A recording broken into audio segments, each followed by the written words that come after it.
Izin memperkenalkan terlebih dahulu ya. Dengan saya Ilham Abdul Fattah dengan NRP 15 2022 186 dengan rekan saya di sini. Saya Hafiz Fakih Maulana dengan NRP 15 2022 188 Dan rekan saya di sini juga dengan Muhammad Yazid dengan NRP 15 2022 192. Nah, kami ini dari kelompok 11 akan menjelaskan mengenai proses booting.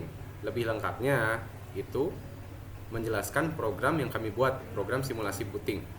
Nah, yang pertama, sebelum kita melanjutkan ke simulasi program booting itu, kita harus mengenali dulu. Yang pertama adalah proses booting. Apa sih itu proses booting? Proses booting yaitu adalah saat memulai komputer. Ini dimulai dari hardware, misalnya dengan menekan tombol atau perintah hardware. Saat dihidupkan, prosesor tidak memiliki perangkat lunak yang terpasang di memori utamanya. Dan oleh karena itu, beberapa proses memerlukan perangkat lunak untuk dimuat ke dalam memori sebelum dijalankan. Hal ini dapat dilakukan dengan perangkat keras, perangkat lunak, atau firmware di prosesor, atau dengan prosesor terpisah di komputer. Nah, untuk tipe booting sendiri terbagi menjadi dua. Yang pertama ada warm booting, dan yang kedua ada juga cold booting.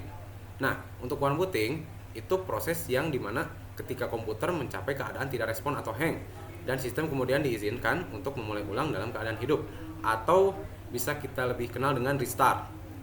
Yang kedua ada cold booting, yaitu restart komputer yang disebut dengan reboot.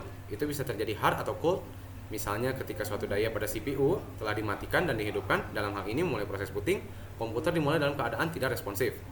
Selanjutnya ada urutan proses booting. Yang pertama ada bootloader, hanya kode yang disimpan dalam memori sistem yang dapat dieksekusi oleh komputer yang didukung oleh unit prosesor pusat. Yang kedua ada boot device. Boot device adalah tempat di mana operasi dimuat dan di mana tempat terjadinya BIOS, yaitu Basic Input Output System, yang memungkinkan melaksanakan booting dari berbagai sumber. Yang ketiga ada boot sequence. Semua komputer pribadi mengikuti urutan boot yang umum. Pertama, CPU mengeksekusi instruksi BIOS di memori. Selanjutnya ada proses booting di dalam sistem operasi, di mana sistem operasi dihidupkan akan melaksanakan BIOS, yang juga akan melaksanakan POS atau Power on Self Test, yang akan diakhiri dengan file AutoX yang berisi serangkaian perintah DOS yang harus dimuat dan dijalankan pada eksekusi terakhir. Nah, selanjutnya akan dilanjutkan oleh teman saya di sini mengenai spesifikasi dari motherboard ASRock. Oke, di sini ada gambar ya, yang berisi informasi, yaitu spesifikasi dari motherboard ASRock A320M HDV. Jadi di sini pada motherboard ini kita jenis yang dipakai itu micro ATX form factor dengan solid capacitor design. Motherboard ini mendukung CPU dengan tipe soket AM4 dari AMD yang mendukung E-series dan Ryzen series. Nah, CPU-nya untuk CPU dapat mendukung hingga 65 watt. Lalu karena motherboard ini termasuk yang modern yang sudah menerapkan chipset yang digunakan AMA320 Promontory.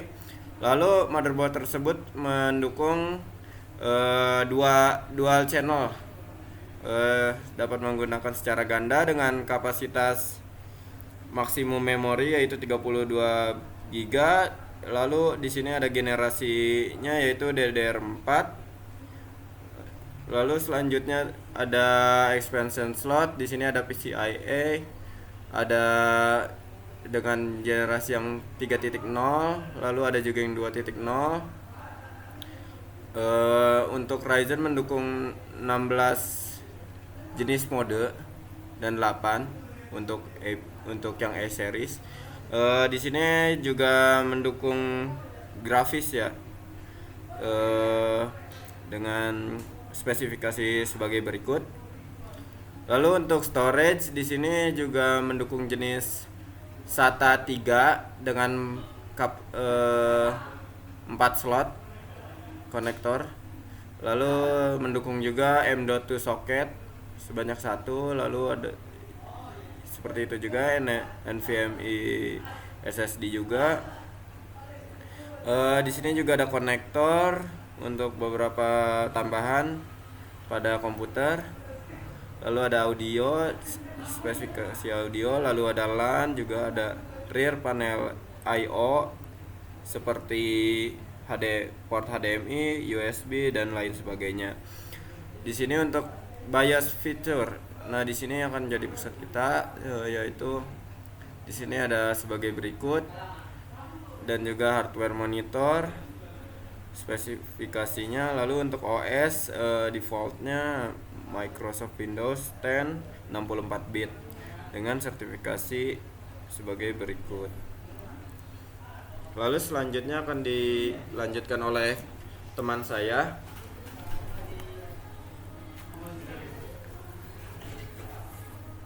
Oke, baik, selanjutnya akan dilanjutkan oleh saya. Berikut ini simulasi booting yang telah kita buat dari motherboard yang kita pilih.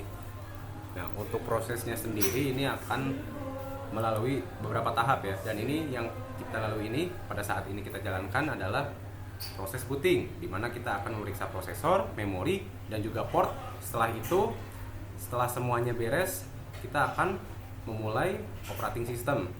Nah, setelah operating system itu tersedia, barulah muncul di mana nantinya akan ada spesifikasi. Setelah akan spesifikasi muncul, kita dibutuhkan untuk menginput username dan juga password. Baik, di sini saya akan mencoba untuk login dengan masukkan username dulu pertama.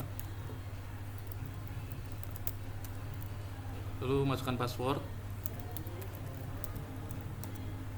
Nah, setelah itu akan muncul kata login successful. Nah, kali ini kita masuk ke proses shell. Di sini saya akan mencoba command help. Nah, di sini merupakan perintah yang kita bisa masukkan. Tapi karena ini hanya merupakan simulasi, jadi terbatas perintahnya. Hanya beberapa perintah tertentu yang dapat dijalankan. Lalu saya akan mencoba perintah cls. Nah, jadi cls itu untuk clear screen atau untuk mengosongkan layar gitu, jadi bersih lagi. Lalu saya akan mencoba perintah selanjutnya, yaitu dir.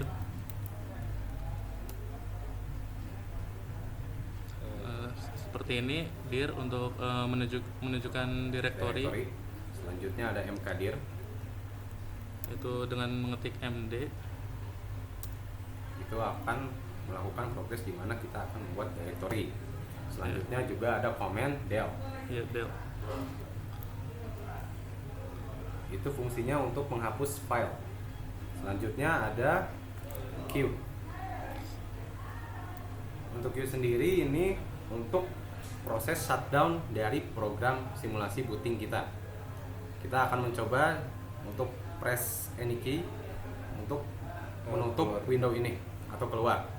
Coba. Saya akan memencet enter dan keluar. Dan itulah progres dari simulasi booting dari kelompok kami.